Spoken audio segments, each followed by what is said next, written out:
कभी कभी इतिहास के पन्नों में वो जानकारी मिलती है जो शायद ही कभी सुनी हो।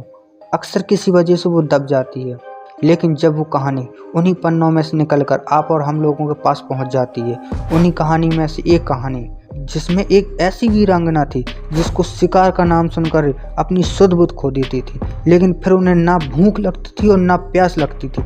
तो आइए जानते हैं इस वीडियो में। तो लेट्स स्टार्ट। हमारे इतिहास में बहुत ही कम ऐसी रानियां रहीं जिन्हें शिकार करने का शौक था या वो भूमि में अपना कौशल दिखा के वीर गति को प्राप्त हुई हों, लेकिन जो भी रानियां दुश्मनों को खदेड़ने में सफल रही, उनकी वीर गाथाएं काफ़ी प्रसिद्ध हुई थीं और वो इतिहास के पन्नों में हमेशा के लिए अमर हुई।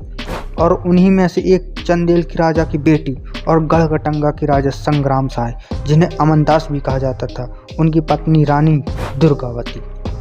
रानी दुर्गावती अपनी वीरता और शिकार के लिए बहुत चर्चित थी, लेकिन शादी के कुछ सालों बाद वह विधवा हो गई। फिर उन्होंने अपने नाबालिग बेटे को गद्दी पर बैठाया और पूरे साहस के साथ अपने राज्य का संचालन किया। वह तीर कमार और बंदूक दोनों में बहुत अच्छा निशाना लगा लेती थी। उन्हें शिकार करने का बहुत शौक था। एक समकालीन के अनुसार अगर रानी दुर्गावती जब भी किसी बाघ को दिखाई देने की खबर सुन लेती थी तो वह पानी तक नहीं पीती थी जब तक उस बाघ को मार नहीं देती थी।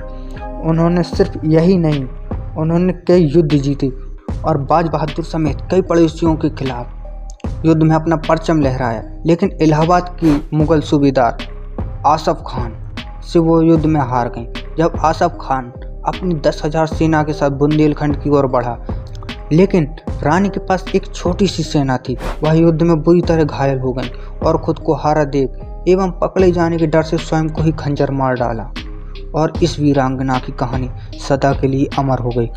अब यहाँ तक आ गए हो तो सब्सक्राइब ज़रूर करके जाना, और कोई इतिहास की ऐसी कहानी हो तो कमेंट में ज़रूर बताना, मैं वो आपके साथ ज़रूर शेयर करूँगा।